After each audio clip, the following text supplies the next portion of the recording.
ले फिर आ गए सब राज्य घुसे। आप सभी विद्यार्थियों का एक बार फिर आपके YouTube चैनल आर के स्टडी पॉइंट 99 में स्वागत है। आशा करूँगा कि आप सभी अच्छे होंगे और अपनी अर्धवार्षिक परीक्षा की तैयारी कर रहे होंगे। तो आज मैं कक्षा 12 विषय भूगोल का जो अर्धवार्षिक परीक्षा जो पेपर डूंगरपुर में हुआ है, जो डूंगरपुर ज़िला है वहाँ पे जो पेपर हुआ है वो पेपर मैं आपके लिए लेकर आया हूँ। तो दोस्तों, अगर आपने अभी तक आपके YouTube चैनल आर के स्टडी पॉइंट 99 को अभी तक सब्सक्राइब नहीं किया है तो सब्सक्राइब कर लीजिए और बेल आइकन को प्रेस करना ना भूलें। तो देखते हैं पेपर के अंदर कौन कौन से क्वेश्चन आए हैं कि नव निश्चयवाद संकल्पना का प्रतिपादन किसने किया था? Griffith Taylor. ठीक है, इसका आंसर होगा। उसके बाद निम्न में से किस महाद्वीप में सर्वाधिक जनसंख्या पाई जाती है? अफ्रीका महाद्वीप में। तीसरा क्वेश्चन है निम्न में से कार्यशील जनसंख्या का आयु वर्ग है? तो इसका है 16 से 59 वर्ष। चौथा क्वेश्चन है कि निम्न में से कौन सी रोपण फसल है? गन्ना फसल। उसके बाद है विनिर्माण शब्द किस प्रकार के क्रियाकलाप से संबंधित है? द्वितीय। निम्न में से किस राज्य में सर्वाधिक संख्या में अप्रवासी आते हैं? बिहार से। निम्न में से कौन सा नगर भारत में मेगा नगर की श्रेणी में नहीं आता? पटना। उसके बाद की निम्न में से कौन सी रेशेदार फसल नहीं है? गन्ना जो है रेशेदार फसल नहीं है। उसके बाद है किस जनगणना वर्ष में प्रवास के कारणों को भी जनगणना में प्रथम बार शामिल किया? तो इसका होगा 1981। उसके बाद है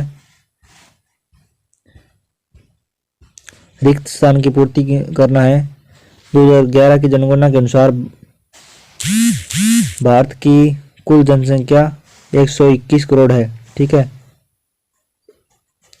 1.21 करोड़। ठीक है, उसके बाद है भारत में महिलाओं का प्रवास का मुख्य कारण क्या है? तो भारत के अंदर जो महिलाओं का जो प्रवास का मुख्य कारण है वो है विवाह। जब महिलाओं की शादी करते हैं तो वह एक गांव से दूसरे गांव जाती है, ज़्यादातर प्रवास गांव में करती है। ठीक है, तो जो मुख्य कारण होता है महिलाओं के प्रवास का वो होता है विवाह। खालिस्तान के आधार का है। ठीक है, इसका आंसर आप कमेंट में लिखना होगा। इसका जो आंसर है आपको कमेंट में लिखना है कि ऑस्ट्रेलिया का आयु लिंग पिरामिड रेगिस्तान के आधार का है। ठीक है, उसके बाद है भाग से अति लघुत्तरात्मक प्रश्न। विश्व की जनसंख्या का औसत लिंगानुपात कितना है? उत्तरी भारत के दो प्रमुख रबी फसलों के नाम लिखिए। भारत सरकार द्वारा जल क्रांति अभियान कब से आरंभ किया गया है? भाग द लघुत्तरात्मक प्रश्न। जनसंख्या वितरण को प्रभावित करने वाले दो भौगोलिक कारकों को समझाइए। चलवासी पशुचारण और वाणिज्य पशुधन पालन में दो अंतर लिखिए। निम्नलिखित पर लगभग 30 शब्दों में टिप्पणी लिखिए। उच्च प्रौद्योगिकी उद्योग, स्वच्छंद उद्योग।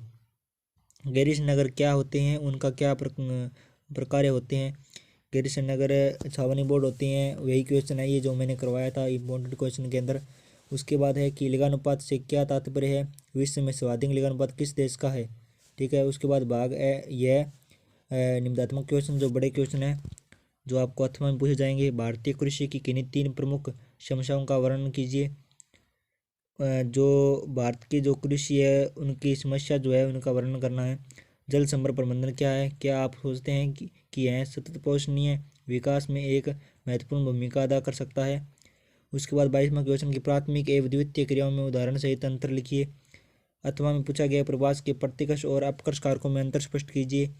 विश्व में मानचित्र में निम्न लोहा इस्पात के प्रमुख केंद्रों को अंकित कीजिए। भारत के मानचित्र में निम्न सूती वस्त्र उद्योग के प्रमुख केंद्रों को अंकित कीजिए। अहमदाबाद, कानपुर, मुंबई। विश्व के मानचित्र में निम्न प्रमुख घास के मैदानों को अंकित कीजिए। अथवा में पूछा गया है। यही है डूंगरपुर का जिले का पेपर।